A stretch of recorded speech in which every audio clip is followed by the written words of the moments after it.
Africa matters because if you use a mobile phone, a computer, you drive a car, you fly on an aircraft, all the minerals used to produce all of those things come from Africa. Things that Africa has that the developing countries use but don't talk too much about it.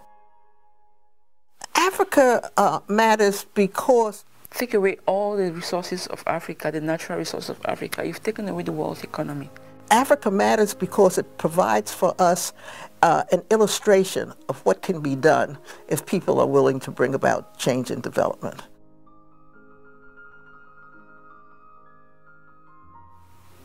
Well, personally for me is when I first stepped off the plane, I was home. I don't know, and the people that we work with, the one area that we've gone to, they are the oldest genetic people on the planet. Africa matters to me because I'm a descendant of Africa. What part of Africa, I cannot tell you.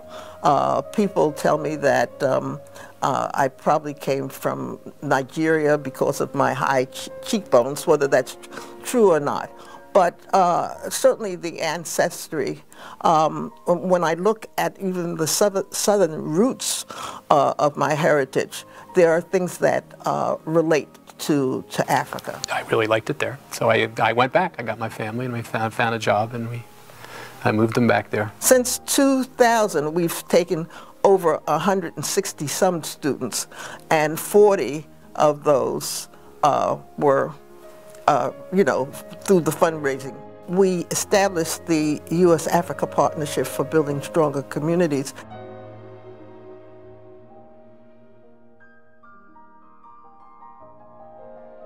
The historical aspects of Africa, which gets very, very little attention. There's a place called Sodilo Hills, which is, they have ancient rock art, 4,000 years old and stuff, but in there is the oldest evidence of religion.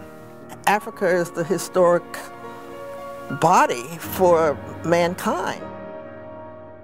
So they're really from broken eggshell, and then they make them into this jewelry, and the beads are considered by the Smithsonian the oldest, the very first bead that humans ever made, and proof that we had creative thought even 50,000 years ago. One of their bracelets, once they sold it, that would feed their family for a month. So I said, well then I'll do everything I can to sell these bracelets. If Africa crumbles, the world crumbles. Africa really matters because the world hovers around computers today and mobile phones and aircrafts and vehicles, and all the resources that are used to produce these things I've mentioned come from Africa. Look at the countries that have been able to survive civil wars, poverty, hunger. It shows what grassroots people can do. And again, the documentation today of women working with women in terms of trying to change some of the problems that have taken place. If you take South Africa, of course it is growing and developing, and if you take Nigeria, you take Ghana, and you look at what's happening in terms of the people being involved in civil society, pushing for women's rights and so forth. These are things that we don't hear about. Because of the egocentric nature of the world towards Africa and its own leaders. Africa's leaders are mostly dictators. Africa's governments are mostly corrupt. The wealth is concentrated on the hands of a few, while the average African lives on less than $1 a day. These women, the San Bushman women, and they were making something out of their skill and their ability. Africa matters because if you pay attention to its people, not the government, but its people, you see all sorts of wonderful things happening. You should see the animals, but you should meet the people too, and that's what we do. Is tours where we go into like a village where they make, like Botswana's famous for its baskets. And you go into a village where you see the women making the baskets, and there's a local dance troupe. But you're a bigger attraction than they are to you. You know, the whole village comes out. They look at to look at you, because you become the spectacle, which is kind of cool, because they're very, they want to meet you, and it's fun. So when they had a famine, we helped feed the people. When the famine killed the animals and destroyed their crops, then we helped restore their flocks of goats and cattle and chickens and so forth. The advocacy on the part of grassroots people in terms of change. My organization is Gender Danger, and the work we are doing is sensitizing women in Cameroon about violence against women, particularly surrounding the practice of breast ironing.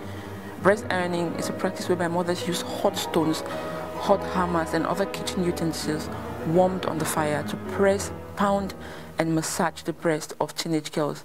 The intent is to stop the breast from developing early in order to avoid teenage pregnancy and rape, because the mothers don't want to talk about sex. I'm empowering local women leaders in Cameroon to go out and tell the other women that it's not right to destroy the body of your daughter. It's not right to stop her breast from developing, because when you're doing that, you're taking away her right to enjoy herself like a woman. I'm proud to be a woman. I'm proud, and I want other young girls in Cameroon to be proud, to assert themselves and create positive impact, create development, do things that will make Cameroon an envious place and not a place of pity.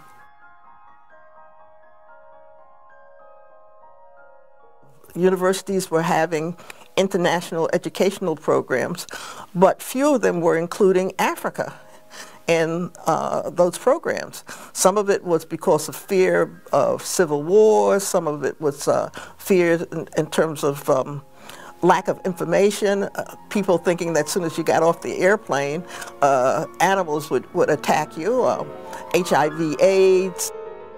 We felt that it was important for students to be able to go to Africa, and so in 2000 I took 34 people, which included students, undergraduate, graduate students, and we went to South Africa, and we went to Ghana.